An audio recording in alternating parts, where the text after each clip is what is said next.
Clip number 562۔ اس clip میں آپ قرآن پاک کی سورہ یوسف کی آیت نمبر 25 سے لے کر 28 تک کی تلاوت، ترجمہ اور تفسیر قرآن صراط الجنان سماعت فرمائیں گے۔ بسم اللہ الرحمن الرحیم۔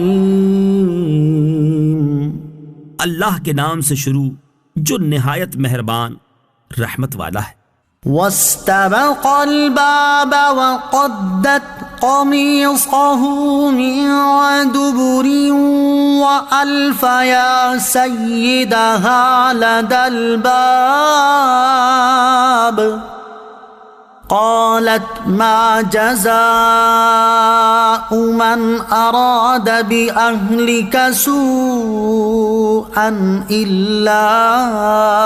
أن يسجن أو عذاب أليم۔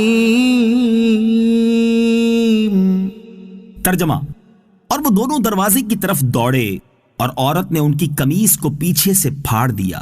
اور دونوں نے دروازے کے پاس عورت کے شوہر کو پایا تو عورت کہنے لگی، اس شخص کی کیا سزا ہے جو تمہاری گھر والی کے ساتھ برائی کا ارادہ کرے، یہی کہ اسے قید کر دیا جائے یا دردناک سزا دی جائے۔ واستبق الباب، اور وہ دونوں دروازے کی طرف دوڑے۔ تفسیر صراط الجنان میں ہے، جب زلیخا حضرت یوسف علیہ السلام کے درپے ہوئی اور حضرت یوسف علیہ السلام نے اپنے رب تعالیٰ کی برہان دیکھی تو آپ علیہ السلام دروازے کی طرف بھاگے اور زلیخا ان کے پیچھے انہیں پکڑنے کے لیے بھاگی۔ حضرت یوسف علیہ السلام جس دروازے پر پہنچتے جاتے تھے اس کا تالا کھل کر گرتا چلا جاتا تھا۔ آخرکار زلیخا حضرت یوسف علیہ السلام تک پہنچی اور اس نے آپ علیہ السلام کا کرتا پیچھے سے پکڑ کر آپ کو کھینچا تاکہ آپ نکلنے نہ پائیں، لیکن آپ غالب آئے اور دروازے سے باہر نکل گئے۔ زلیخا کے قمیص کھینچنے کی وجہ سے حضرت یوسف علیہ السلام کی قمیص پیچھے سے پھٹ گئی تھی۔ حضرت یوسف علیہ السلام جیسے ہی باہر نکلے اور آپ علیہ السلام کے پیچھے زلیخا بھی نکلی تو انہوں نے زلیخا کے شوہر یعنی عزیز مصر کو دروازے کے پاس پایا۔ فوراً ہی زلیخا نے اپنی براءت ظاہر کرنے اور حضرت یوسف علیہ السلام کو اپنے مکر سے خوفزدہ کرنے کے لیے ہیلا تراشا اور شوہر سے کہنے لگی، اس شخص کی کیا سزا ہے جو تمہاری گھر والی کے ساتھ برائی کا ارادہ کرے۔ اتنا کہہ کر زلیخا کو اندیشہ ہوا کہ کہیں عزیز طیش میں آ کر حضرت یوسف علیہ السلام کے قتل کے درپے نہ ہو جائے، اور یہ زلیخا کی شدت محبت کب گوارا کر سکتی تھی، اس لیے اس نے یہ کہا، یہی کہ اسے قید کر دیا جائے یا دردناک سزا دی جائے، یعنی اس کو کوڑے لگائے جائیں۔ قال هي راودتني عن نفسي وشهد شاهد من أهلها إن كان قميصه قد من قبل فصدقت وهو من الكاذبين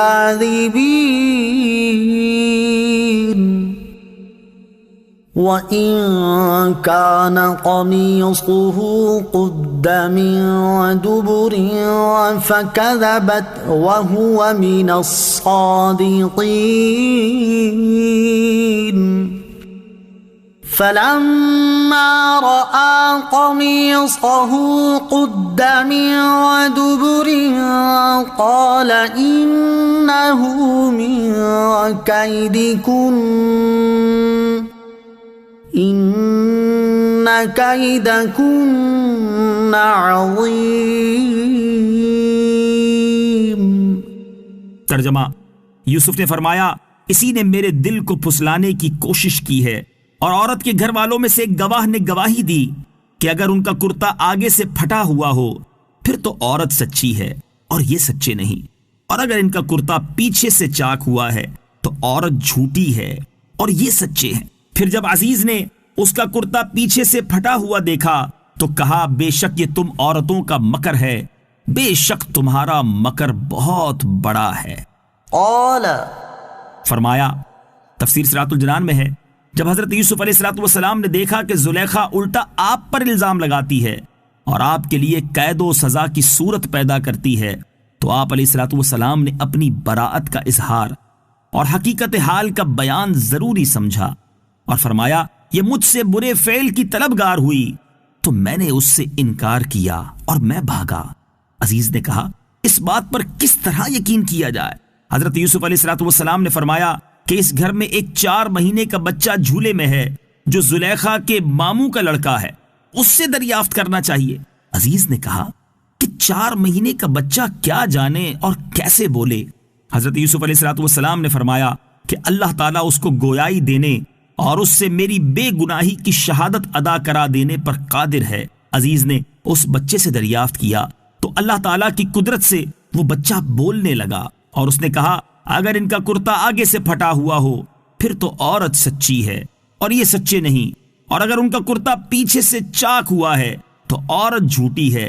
اور یہ سچے ہیں۔ یعنی اگر حضرت یوسف علیہ السلام آگے بڑھے اور زلیخا نے ان کو ہٹایا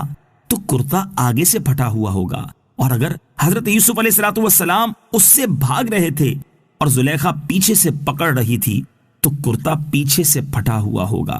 اس واقعے سے سرکار دو عالم صلی اللہ تعالی علیہ وآلہ وسلم کی شان بھی معلوم ہوئی کہ جب حضرت یوسف علیہ السلام پر تہمت لگی